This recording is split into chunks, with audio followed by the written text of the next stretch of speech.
Hello and welcome to Zeeraj online academy. कैसे हैं जी आप सब? ठीक हैं? I hope all of you guys are doing well in your lifes and are in good health. तो आज का जो टॉपिक है जी हमारा वो है रिफ्लेक्टिव राइटिंग।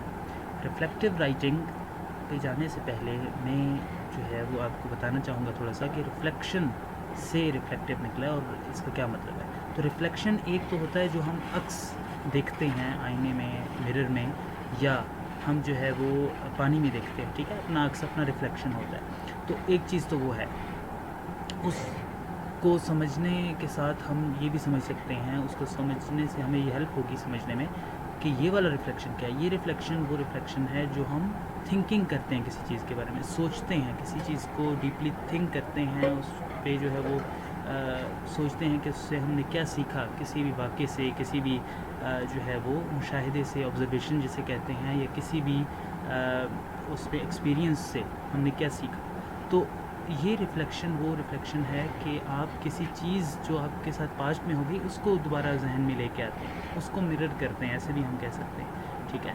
और उसका जो है वो अक्स देखते हैं और फिर उसमें उस पर लिखते हैं, ठीक है, कि उसमें जो है वो एक्सपीरियंस में क्या क्या चीज़ें आपने सीखी, आपने क्या देखा, आपने क्या सुना, आपने क्या एक्सपीरियंस किया, ठीक है, आपने क्या इमोशनल लेवल पे क्या एक्सपीरियंस किया, मेंटल लेवल पे क्या एक्सपीरियंस किया। तो वो सारे आप लिखते हैं और फिर ये भी बताते हैं कि उससे आपने सीखा क्या। ये जो एक्सपीरियंस आपने किया या आपने ऑब्जर्वेशन की या कहीं भी आप किसी भी वाक़े का हिस्सा थे, तो उससे आपने क्या सीखा और वो कैसे आपकी लाइफ को चेंज करा। तो बेसिकली ये होता है रिफ्लेक्टिव राइटिंग, और इसका जो है वो बहुत ज़्यादा अहमियत है। और इससे ऐसा होता है कि अगर आप ये लिखते हैं तो आपको अपने आप को समझने में बहुत मदद मिलती है, जो कि हम आगे मज़ीद डिटेल में दोबारा डिस्कस भी करेंगे इस लेक्चर में, ठीक है, इस टॉपिक में।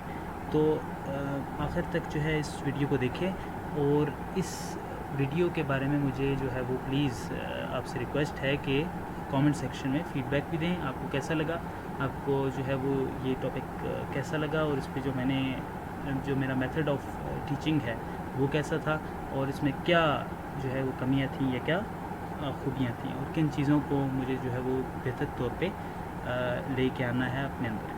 तो ये सारी चीज़ें जो है आपने मुझे कमेंट सेक्शन में बतानी है। इसके अलावा सब्सक्राइब कर सकते हैं चैनल को और इस वीडियो को लाइक कर सकते हैं। Thank you so much in advance. चलें जी, टॉपिक की तरफ चलते हैं। अच्छा, what is reflective writing? In reflective writing, a writer primarily examines his or her life experiences, hence the term reflective. The purpose of writing is to provide a platform for the author to not only recount a particular life experience, but to also explore how he or she has changed or learned from those experiences. तो देखिए जी, reflective writing में क्या क्या होता है कि एक लिखने वाला, एक मुसन्निफ़ जो है, एक राइटर जो है, लिखारी, वो क्या करता है बेसिकली या प्राइमरीली या मेनली क्या करता है, वो एग्ज़ामिन करता है अपनी, वो लड़का हो या लड़की हो, वो अपने एक्सपीरियंसेस को जो है, तजर्बात को वो क्या करता है, एग्ज़ामिन करता है, तजिया करता है उनका। वो देखता है कि जी उसमें क्या क्या चीज़ें उसने एक्सपीरियंस की। तो इस वजह से इसको ये टर्म दी गई है रिफ्लेक्टिव। ये मैं पहले भी आपको थोड़ा सा इसका बैकग्राउंड दे चुका हूँ, सो ये आपके लिए समझना बहुत आसान होगा अभी।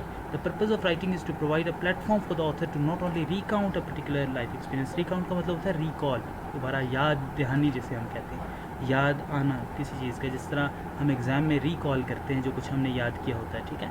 तो the purpose of writing is to provide a platform. ये राइटिंग जो है ये हमें प्लेटफॉर्म मुहैया करती है कि जिसमें जो ऑथर है, लिखने वाला, वो ना सिर्फ उसको दोबारा याद करता है एक स्पेसिफ़िक, एक ख़ास एक्सपीरियंस को, एक तजर्बे को, एक वाक़े को, बल्कि वो ये भी जानता है कि कैसे, या वो ये भी जानती है, जो भी लिखने वाला है, लड़का हो या लड़की, कि कैसे वो जो है वो तब्दील हुई है, उसमें क्या तब्दीलियाँ आई हैं एज़ अ पर्सन, या उसने क्या सीखा है उन तजर्बात से, उन मुशाहिदात से, उन वाक़यात से, ठीक है।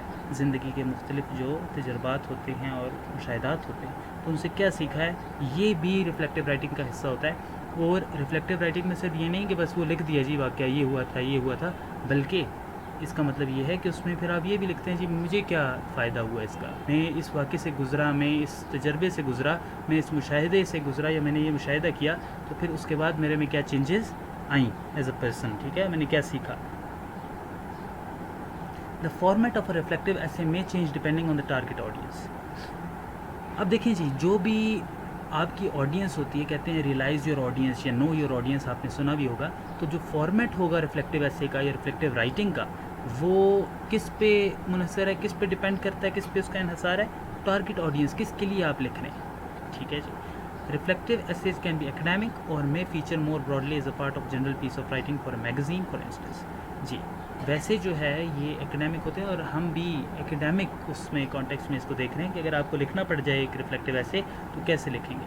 वैसे ये एक अच्छी आदत है रिफ्लेक्टिव राइटिंग करना, जिस तरह डायरी हम लिखते हैं, ये रिफ्लेक्टिव राइटिंग करना भी एक अच्छी आदत है, लेकिन हम में से अमूमन ज़्यादातर लोग नहीं करते ऐसा। हम सिर्फ एकेडमिक जो है वो कॉन्टेक्स्ट में ही लिखते हैं, जब उसकी कोई असाइनमेंट होती है या उस तरह का कोई जो है वो हमें टेस्ट मिलता है या कुछ होता है। ठीक है। सो रिफ्लेक्टिव ऐसे जो है वो एकेडमिक भी हो सकते हैं या वो एक जनरल पीस ऑफ राइटिंग के तौर पे भी काम कर सकते हैं, जिस तरह एक मैगजीन के अंदर। For class assignments while the presentation format can very, the purpose generally remains the same.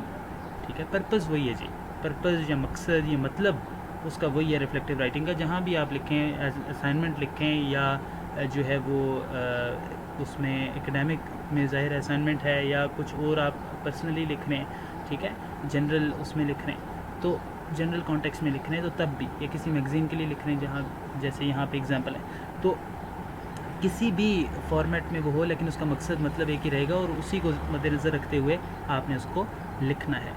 ठीक है जी। प्रेजेंटेशन फॉर्मेट का क्या मतलब है कि किस तरह आप प्रेजेंट कर रहे हैं राइटिंग में। मतलब देखें, फॉर्मेट क्या होता है? तरीका, एक काम करने का तरीका, कि ये पहले ये चीज़ आएगी, बाद में ये चीज़ लिखनी है आपने, तीसरे नंबर पे ये चीज़ लिखनी है। ठीक है, वाकया फॉर एग्जांपल आप एक्सप्लेन कर रहे हैं तो उसमें भी एक तरतीब होती है, तो उसको कहते हैं फॉर्मेट। अच्छा, the purpose generally remains the same. Tutors aim to inspire students to think deeply and critically about a particular learning experience or set of experiences। जी, ट्यूटर्स या टीचर्स अगर आप एकेडमिक कॉन्टेक्स्ट में देखते हैं तो वो क्या करते हैं, वो स्टूडेंट्स को ये कोशिश करते हैं कि उनको जो है वो इस तरफ लाया जाए, उनको उभारा जाए। ठीक है, कि वो एक किसी भी तजर्बे या किसी भी इंसिडेंट के बारे में, वाक़े के बारे में सोचें डीपली। ठीक है, जिसमें उन्होंने कुछ सीखा हो, या काफ़ी सारे तजर्बात भी हो सकते हैं जिनके बारे में उनको सोचने का कहा जाए, डीपली सोचने का कहा जाए, गहरा, ठीक है, गहराई से सोचने का कहा जाए, और फिर जो है वो लिखा जाए उनके बारे में कि उन लर्नर्स ने, उन स्टूडेंट्स ने क्या सीखा या उनमें क्या चेंजेस आई, जैसा कि हम पिछली उसमें स्लाइड में कर चुके हैं। Here are some typical examples of reflective essay formats that you may have to write. तो ये यहाँ पे अभी कुछ एग्जांपल्स गिवन हैं कि कौन से फॉर्मेट्स आप डिफरेंट जो है वो यूज़ कर सकते हैं लिखने के लिए। ठीक है जी। पहला जो फॉर्मेट है उसमें क्या है कि जिसमें एक फोकस किस पे है, मेन चीज़ क्या है, मेन जो उसका मकसद है वो क्या है, पर्सनल ग्रोथ। मतलब कि आप रिफ्लेक्शन या रिफ्लेक्टिव ऐसे एक एक्सपीरियंस पे लिखते हैं, एक ऑब्जर्वेशन पे लिखते हैं किसी भी वाक़े पे, और उसका मकसद जो है वो क्या है, पर्सनल ग्रोथ। मतलब ये कि जी हमारे में क्या कमी है। देखिए ना, अगर आप बेहतरी चाहते हैं अपने अंदर किसी भी चीज़ के अंदर, बल्कि आउटवर्ड वर्ल्ड में या अपने अंदर कोई आप चेंज लाना चाहते हैं, ग्रोथ चाहते हैं, तो आपको ये पता होना ज़रूरी है कि अभी मैं किस हाल में हूँ, अभी मैं कहाँ पे हूँ। ठीक है, तो उसको आप लिखते हैं, या पहले मेरे साथ इस तरह हुआ तो मैं क्या किया उस वक्त मैंने, या मैं कैसे उससे निकला। तो ये होता है पर्सनल ग्रोथ। अब उस पर फोकस जो है, जिसका मेन फोकस है, जिस राइटिंग रिफ्लेक्टिव राइटिंग का मकसद ये होगा, तो उसका फॉर्मेट क्या होगा कि जिसमें पर्सनल ग्रोथ पे सारा फोकस होगा। A type of reflective essay often used by tutors as a strategy for helping students to learn how to analyze their personal life experiences to promote emotional growth and development। जी, तो emotional growth और development होती है आपकी, अगर आप reflective ऐसे लिखते हैं जिसका फोकस पर्सनल ग्रोथ पे होता है। उससे क्या होगा कि एक टीचर अगर स्टूडेंट्स को देता है ये टॉपिक या ये फॉर्मेट देता है लिखने के लिए कि इस पे आप रिफ्लेक्टिव ऐसे लिखें जिसमें पर्सनल ग्रोथ आपका फोकस है और आपने अपने एक्सपीरियंस के ऊपर लिखना है। ठीक है, कि आपका कैसा रहा एक्सपीरियंस और उससे आपको क्या जो है वो तरक्की हुई आपकी ज़ाती ज़िंदगी में, या ज़ाती तौर पे क्या तरक्की आपकी हुई। तो उसमें ये होता है कि उसमें एक तो ये मकसद है उसका कि आप लिखते हैं फिर, और उससे क्या होता है, दूसरा ये होता है कि आपको इमोशनल ग्रोथ होती है और डेवलपमेंट होती है। इसका क्या मतलब कि आप उससे जब बाहर कहते हैं कि मैं इस तरह बाहर निकला या मैं इस तरह उससे बाहर निकली किसी मुश्किल हालत से या किसी बुरे एक्सपीरियंस से, तो उससे इमोशनल ग्रोथ भी होती है बंदे की, ठीक है। एक तो ये हो गया, और दूसरा ये है कि जब आप लिखते हैं अपने इमोशनल एक्सपीरियंसेस को जिनमें आप इमोशनल हो गए थे, तो तब भी आपकी इमोशनल ग्रोथ होती है और आप बेहतरी की तरफ जाते हैं। Reflection gives the student a better understanding of both themselves and their behaviours. तो अपने रवैयों की आपको खबर मिलती है, आपको पता चलता है कि मेरे रवैये जो है, हमारे रवैयों में हम कहाँ पे हैं, where do we stand as individuals, ठीक है, एज मैन एंड वीमेन। तो ये चीज़ जो है ये बड़ी इम्पॉर्टेंट है रिफ्लेक्टिव राइटिंग, ताकि आपको अपना पता चले, ठीक है। खुद से आगाह होते हैं हम अगर हम रिफ्लेक्टिव राइटिंग करते हैं, तो अपना भी बेहतर तौर पे पता चलता है। हम कहते हैं ना हमें पता है, लेकिन हमें नहीं पता होता अपने बारे में, ठीक है। और यही चीज़ डिफरेंस यही होता है लोगों में जो कुछ बड़ा कर जाते हैं और जो नहीं कर पाते, कि वो जिनको अपना पता होता है अच्छे से कि हमें ये कमी है, तो वो उन पे काम करते हैं, उनको बेहतर करते हैं, उन चीज़ों को जो वाकई में ठीक हैं, जो उनको करनी चाहिए, सही है, और वो फिर जो है वो अपने मकसद तक पहुंच जाते हैं। अब देखें कुछ चीज़ें ऐसी हैं, यहाँ पे मैं थोड़ा सा टॉपिक सेट के भी थोड़ी सी बात करूँगा 1 मिनट की, कि फॉर एग्ज़ाम्पल हेल्थ है, ठीक है। अभी इसके लिए जो है लोग एक्सरसाइज करते हैं, पता है सबको कि जी हेल्थ के लिए हमने एक्सरसाइज करनी है, ये सब कुछ करना है, but we do not do it, ठीक है। हम में से कितने हैं जो बैठे रहते हैं जी लेज़ी हैं और वो नहीं करते एक्सरसाइज। तो ये जो है अगर आप इस एक्सपीरियंस का लिखते हैं कि जी मैं एक्सरसाइज नहीं करता था, फिर मेरे साथ कोई वाक़या हुआ या मैंने कोई चीज़ एक्सपीरियंस की, मुझे कहीं पे पेन हुआ या कोई इस तरह का, तो फिर मैं उससे बाहर कैसे निकला, फिर मैं कैसे अपने आप को मैंने जो है वो कायल किया और मनाया कि मैं जो है वो आज से एक्सरसाइज शुरू करूँगा या करूँगी। तो ये बहुत इम्पॉर्टेंट है आपकी पर्सनल ग्रोथ में, और यही रिफ्लेक्टिव राइटिंग का एक मकसद है।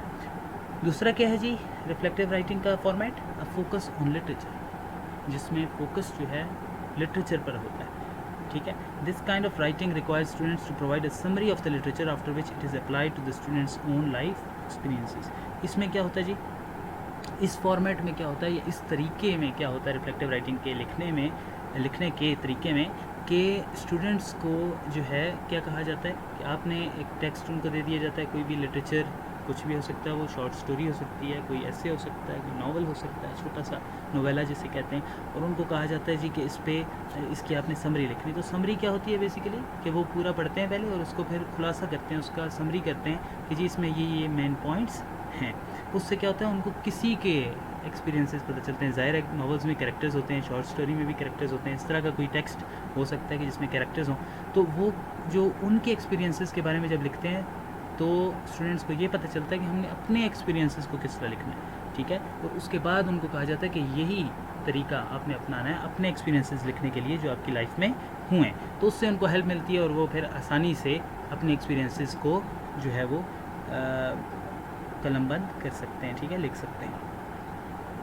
What are reflection models and why do we need them. जी मॉडल क्या होता है जी, बेसिकली नमूना होता है, एक हमारे सामने एक एग्जाम्पल होती है जिसको देख के हम चलते हैं, ठीक है। तो रिफ्लेक्शन मॉडल्स क्या होगा, रिफ्लेक्शन मॉडल्स होगा कि वो मॉडल्स, वो नमूने के जो रिफ्लेक्शन या रिफ्लेक्टिव राइटिंग के मॉडल्स हैं, ठीक है, उनको देख के हम क्या करते हैं, हम उनको देख के फिर अपनी रिफ्लेक्टिव राइटिंग करते हैं या रिफ्लेक्शन करते हैं। And why do we need them, और हमें क्यों ज़रूरत है, क्या है वो रिफ्लेक्शन मॉडल्स, तो थोड़ा सा मैंने बता भी दिया, and why do we need them, और क्या ज़रूरत है उनकी।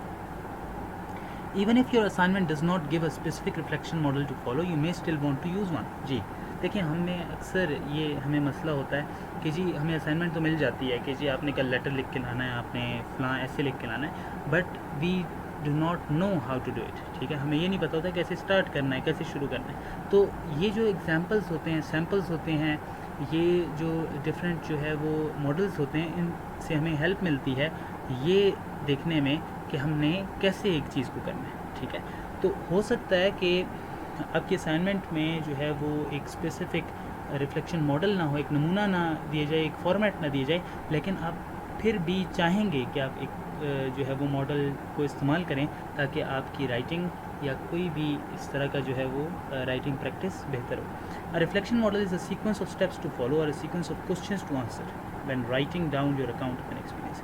क्या हो सकता है जी, देखें हर एक नमूना या मॉडल क्या हो सकता है राइटिंग में, वो यही बताएगा ज़ाहिर है कि कैसे आपने लिखना है, किन स्टेप्स को फॉलो करके आपने एक चीज़ को करना है, या एक किन क्वेश्चंस को आपने आंसर करना है। तो दोनों एक ही चीज़ें हैं एक तरह से, कि आपको स्टेप्स बताते हैं कि जी आपने जो नमूने जब आप देखते हैं एग्जांपल्स, तो उनसे क्या होता है, पहले इस राइटर ने क्या किया, बाद में इसने क्या किया, उसको देख के हमें ये पता चल जाता है कि हमने भी इसी तरह करना है। ठीक है, सो ये चीज़ है कि आपका जो अकाउंट होगा, आपका जो एक्सपीरियंस होगा, उसका जब आप बताएंगे उसके बारे में, तो उसको किस सीक्वेंस से आपने लिखना है, इसमें हेल्प मिलती है आपको अगर आप किसी मॉडल को फॉलो करते हैं। When you are new to reflective writing, reflection models can provide a much needed step by step guide। जी, और स्पेशली जब न्यू होते हैं हम, या हमें जो है वो किसी चीज़ के बारे में इतना नहीं पता होता, हमने नहीं लिखा होता, पहली दफ़ा कर रहे होते हैं कोई काम, तो उसमें तो बहुत ज़रूरी होता है कि हमें एग्जाम्पल हमारे पास हो, हमारे पास इंस्टेंस जो है होनी चाहिए, हमारे पास सैम्पल होना चाहिए, हमारे पास मॉडल होना चाहिए कि जिसको देख के हम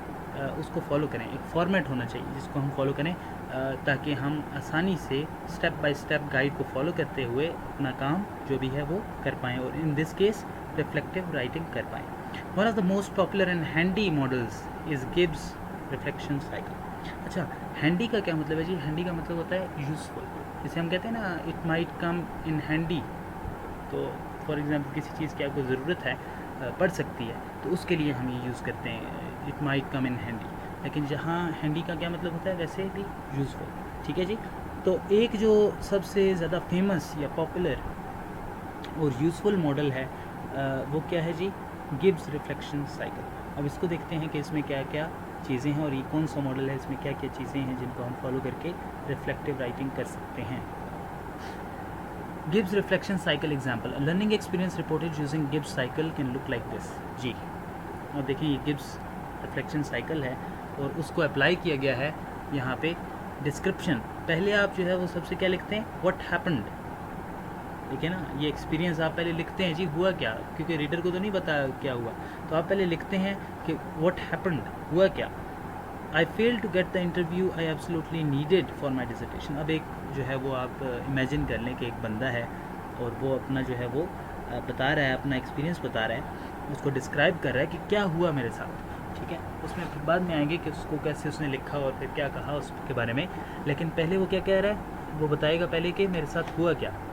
ठीक है, उसके बाद ही ज़ाहिर आप बताएंगे ना कि उससे आपने क्या सीखा है, उससे आप कैसे निकले किसी भी एक्सपीरियंस से। ठीक है, I fail to get the interview I absolutely needed for my dissertation. Dissertation basically कहते हैं थीसिस को।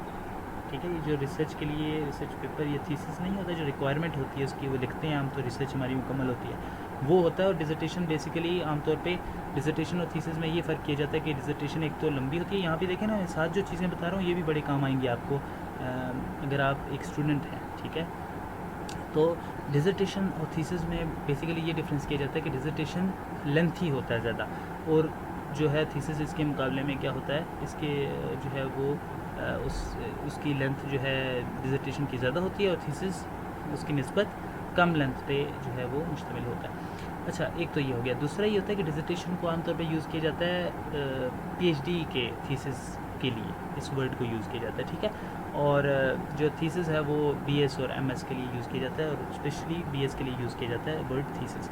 अच्छा अब इसमें डिस्क्रिप्शन क्या उसने दी है जी, I fail to get the interview I absolutely needed for my dissertation. वो जो इंटरव्यू उसको चाहिए था, आप देखें रिसर्च जब आप करते हैं, आप जाते हैं किसी जगह और आप जो है उसमें इंटरव्यूज़ रख सकते हैं, क्वेश्चन रख सकते हैं। तो इस बंदे ने एक इमेजिन कर लें कि एक बंदा है जिसने इंटरव्यू रखा हुआ था कि जी मैंने फ़लाँ बंदे का इंटरव्यू लेना है, तो वो इंटरव्यू नहीं हो सका, ये नाकाम हो गया उस इंटरव्यू लेने में किसी से। तो उससे क्या हुआ, जो इसको बहुत ज़्यादा ज़रूरत थी जिसकी, तो इससे क्या हुआ कि इससे इसकी डिसर्टेशन पे असर पड़ा, और उसका डिसर्टेशन जो है उसके लिए जो इंटरव्यू वो ले रहा था वो इंटरव्यू नहीं ले सका। अब फीलिंग्स, ठीक है उस वक्त क्या फीलिंग्स थी, उस वक्त क्या सोच रहे थे। For a moment I felt helpless and frustrated but then I started thinking who else could give me that information. एक लम्हे के लिए, ज़ाहिर है जब भी हमारे साथ इस तरह होता है कि हम समझते हैं, हम एज्यूम कर लेते हैं ना कि हमारे साथ सब अच्छे होंगे, जिसको हम जाके बोलेंगे जी इंटरव्यू दे दें तो वो दे देगा। तो इसने भी ऐसे ही समझा और ये गया जब, तो आगे से उसने कहा नहीं जी मेरे पास तो टाइम नहीं है। तो एक लम्हे के लिए ये बिल्कुल जो है वो बेमदद महसूस करने लगा कि जी मेरे पास तो अभी जो है वो टाइम भी नहीं है, या मैं ये खुद से कह रहा हूँ लेकिन हो सकता है ना कि उसके पास ज़्यादा टाइम भी नहीं होगा, उसने एक स्पेशल उसमें वो करना पड़ता है, स्केड्यूल करना पड़ता है सारी उनको जब आप रिसर्च करते हैं। तो उसने बेमदद सा फील करने लगा कि मेरा जो है बेबस सा फील करने लगा कि मेरे जो है वो अब कोई काम नहीं आ रहा है, एंड फ्रस्ट्रेटेड, वो तंग फील करने लगा। But then I started thinking who else could give me that information. लेकिन फिर उसने क्या सोचा, वो कैसे उस मसले से बाहर निकला कि उसने कहा जी मैं अब देखता हूँ कि मुझे और किस से ये इन्फॉर्मेशन मिल सकती है, मैं किसका इंटरव्यू ले लूँ, अगर इसके पास टाइम नहीं है तो मैं किसका इंटरव्यू लूँ तो मेरा ये काम हो जाएगा या मेरा थीसिस कंप्लीट हो जाएगा। फॉर्चुनेटली, खुशकिस्मती से, 2 of my senior colleagues had it and responded gladly to my request. और वो उन्होंने खुशी से, मेरे 2 कोलीग्स जो थे सीनियर कोलीग्स, उन्होंने खुशकिस्मती से ये हुआ कि उन्होंने उनमें से 2 जो थे उन्होंने जो है वो मुझे खुशी से मेरी रिक्वेस्ट को मेरी दरख्वास्त जो है वो कबूल कर ली और मुझे इंटरव्यू दे दिया। तो ये पहले देखें एक्सपीरियंस है जी। उसके बाद उसकी थिंकिंग, उसके बारे में फीलिंग्स हैं, ज़ाहिर बुरी फीलिंग्स होती हैं, अमूमन अच्छी भी हो सकती हैं, लेकिन जब हम सीखते हैं तो वो बुरी एक्सपीरियंसेस से सीखते हैं। ठीक है जी। Evaluation, what was good and bad about the experience. जी, उसके बाद आ जाती है जी इवेल्युएशन, क्या अच्छा था मेरे एक्सपीरियंस में और क्या बुरा था। अब अच्छाई और बुराई आ जाए, इसका आ जाती है। इसका क्या मतलब है कि अच्छाई को जानने से आप मज़ीद उस पर काम करते हैं और जो बुराई है उसको ख़त्म करते हैं। ठीक है, अच्छाई को मज़ीद बेहतर बनाते हैं, जो अच्छी चीज़ है, the things that you are good at, आप उस पर मज़ीद काम करते हैं, कोशिश करते हैं कि उसमें मज़ीद बेहतरी लाएँ। ठीक है, और जो बुरी आदत होती हैं, बुरी चीज़ें होती हैं, उनको ख़त्म करते हैं। बुरे एक्सपीरियंसेस जिन चीज़ों की वजह से, जिन गलतियों की वजह से होते हैं, उनको हम छोड़ते हैं आहिस्ता आहिस्ता।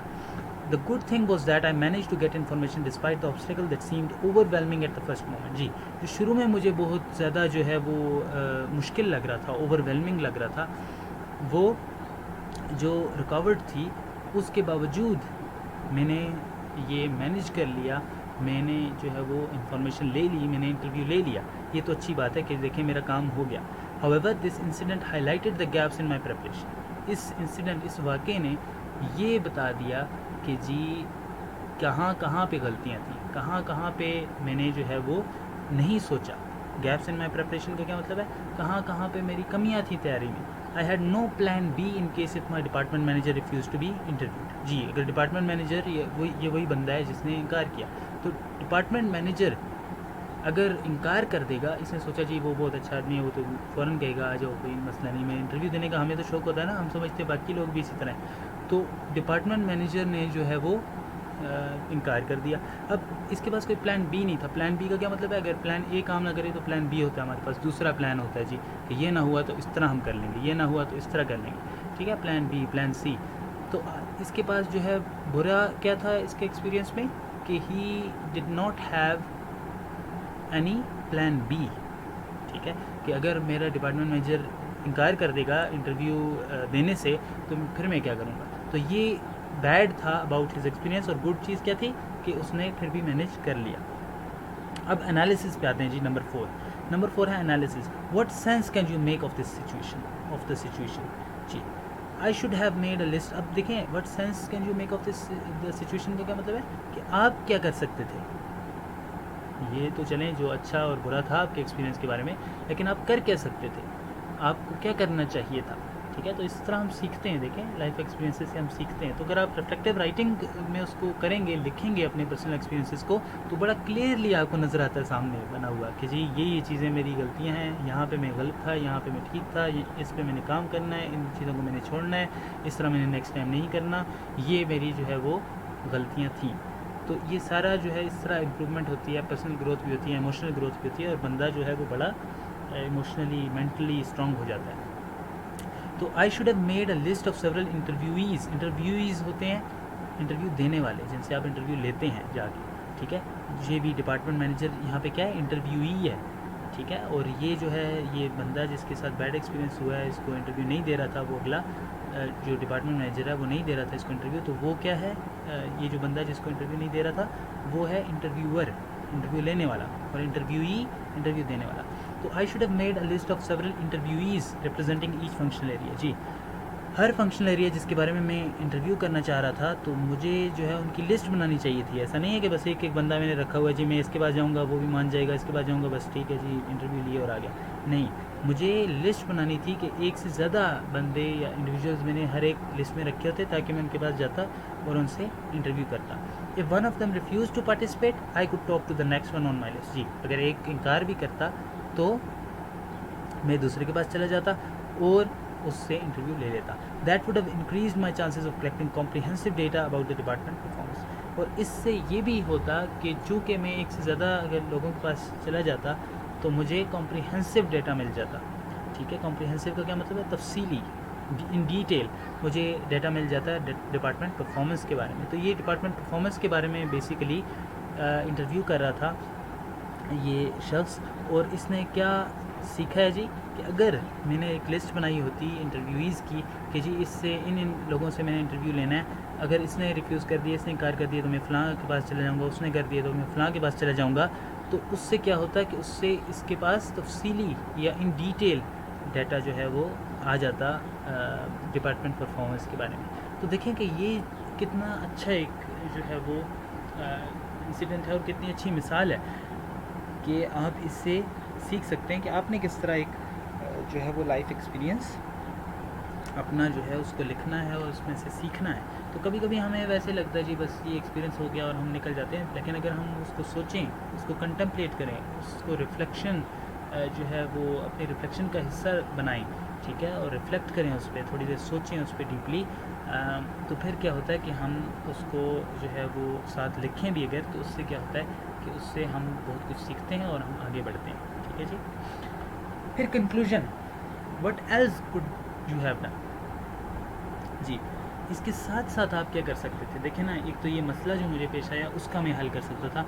अच्छा, ये तो मसला था, लेकिन इसके अलावा मैं क्या बेहतरी ला सकता था अपने एक्सपीरियंस में या अपने इंटरव्यू जो मैंने लेने थे उसके अमल में, उसके प्रोसेस में। तो बिसाइड्स इसके साथ साथ I could have worded my invitation better and choose the time to approach the manager more carefully. अब ये भी देखें ना कि वो जो मैनेजर जो था, डिपार्टमेंट मैनेजर, उसने क्यों इनकार किया? उसकी भी कई वजूहत हो सकती हैं। हो सकता है कि इसने अच्छे से बात ना की हो सकता है इसने गलत टाइम पे जो है वो चला गया हो उसके पास जब वो पहले ही मसरूफ़ है। तो टाइम लेना पहले और अच्छे अल्फाज का इस्तेमाल करना, रिक्वेस्ट के वर्ड्स का इस्तेमाल करना अपनी इन्विटेशन में, तो ये कह रहा है कि मैं अपने अल्फाज अच्छे इस्तेमाल कर सकता था इन्विटेशन में, कि अगर मैं उस तरह उनको इनवाइट करता कि जी मुझे जो है वो एक इंटरव्यू चाहिए, काइंडली आप अगर आपके पास टाइम है आप थोड़ा सा टाइम अपना कीमती वक्त जो है वो मुझे दें ताकि मैं आपका इंटरव्यू ले सकूं और मुझे इससे बहुत ज़्यादा जो है वो फ़ायदा होगा। मुझे अभी बड़ी ज़रूरत है इसकी, इसके बगैर मेरी रिसर्च कंप्लीट नहीं होती, मेरा डिसर्टेशन कंप्लीट नहीं होता। तो अगर ये इस तरह जो है इन अल्फाज के साथ इन्विटेशन को जो है वो लिखते, तो फिर क्या होता जी कि इस बंदे का काम हो जाना था। In this case I could have obtained the managers agreement and interview. वही बात कि इस जो है वो केस में क्या होता कि मुझे उसका एग्रीमेंट भी मिल जाता, मतलब वो मान जाता, और इंटरव्यू भी मुझे मिल जाता। तो देखें कि ये बेसिकली सारी जो है वो कम्युनिकेशन का चक्कर है, और यही यहाँ पे गैप था मेनली, कि जो कम्युनिकेशन है उसमें गैप था, और हम एज्यूम कर लेते हैं चीज़ें, हम समझते हैं बहुत सारी चीज़ें कि जी लोगों के पास टाइम होगा, लोग हर वक्त हमारे लिए फ्री होंगे, और ये एक्सपेक्टेशन नहीं रखनी चाहिए हमें। वैसे जनरल लाइफ के लिए भी आपको बता रहा हूँ, ज़ाहिर है आप भी सीखने वाले हैं, मैं खुद भी सीखने वाला हूँ। तो मैं चाहता हूँ कि जो भी आप में से देख रहे हैं जो भी लोग इस वीडियो को, तो वो ये चीज़ जान जाएँ, उनको पहले भी पता होगा, सुनी होगी उन्होंने, कि हमने जो है वो एक्सपेक्टेशंस कम से कम रखनी है लोगों से, और तभी हम अच्छे जो है वो अच्छे से रिक्वेस्ट कर पाएंगे और लोगों की कदर कर पाएंगे जब वो कोई अच्छा काम हमारे लिए करेंगे। ठीक है। Action plan, if it arose again what would you do. अगर दोबारा हो गया जी इस तरह कुछ, तो फिर मैं क्या करूँगा? Facing a similar problem again I would not be that stressed, I would accept the refusal calmly and immediately approach the next potential interview on my list. चूँकि पीछे हम ये डिस्कस कर चुके हैं कि जी एनालिसिस में कि जी क्या होना चाहिए था, तो देखें कि उसमें क्या कहा था इस बंदे ने कि मैंने ये कर सकता था या मैंने ये किया करना चाहिए था मुझे, कि मुझे एक लिस्ट बनानी चाहिए थी कि एक इंटरव्यू अगर इनकार कर दे तो दूसरे के पास चला जाऊँ, दूसरा इनकार कर दे तो तीसरे के पास चला जाऊँ। तो अब क्या होगा कि जब दोबारा अगर मुझे ये मसला आएगा तो मैं बड़े आराम से जो है वो कहूँगा ठीक है जी, आप नहीं करना चाहते, आपके पास टाइम नहीं है, तो मैं दूसरे के पास चला जाऊँगा इंटरव्यू के लिए। वो नहीं मानेगा तो तीसरे के पास चला जाऊँगा, और इससे क्या होगा कि मेरा टाइम भी बच जाएगा और मुझे जो है वो टेंशन भी नहीं होगी, मुझे मसला भी ज़्यादा नहीं होगा, मैं इसको आराम से हल कर लूँगा। Following a reflection model, you can produce a piece of writing that is coherent, persuasive and has a strong internal structure like in the example above. जी देखिए ना, अब ये रिफ्लेक्शन मॉडल, ये खुद एक मॉडल था जो अभी हमने किया है, गिब्स रिफ्लेक्शन मॉडल, ये साइकिल, ठीक है। और इस मॉडल को देख के देखें आपको हेल्प होगी या नहीं अगर आप अभी रिफ्लेक्टिव राइटिंग करेंगे। ऑफ कोर्स होगी, ठीक है। तो कोई भी इसको पढ़ेगा, इस मॉडल को या देखेगा तो उसको हेल्प ज़रूर होगी। तो following a reflection model you can produce a piece of writing that is coherent. Coherent का क्या मतलब होता है जी? Logical, persuasive, convincing. परसुएसिव का मतलब होता है कन्विंसिंग, ठीक है, मनाना, कायल करने वाला। And has a strong internal structure, और इंटरनल स्ट्रक्चर होता है जी कोहेजन, ठीक है।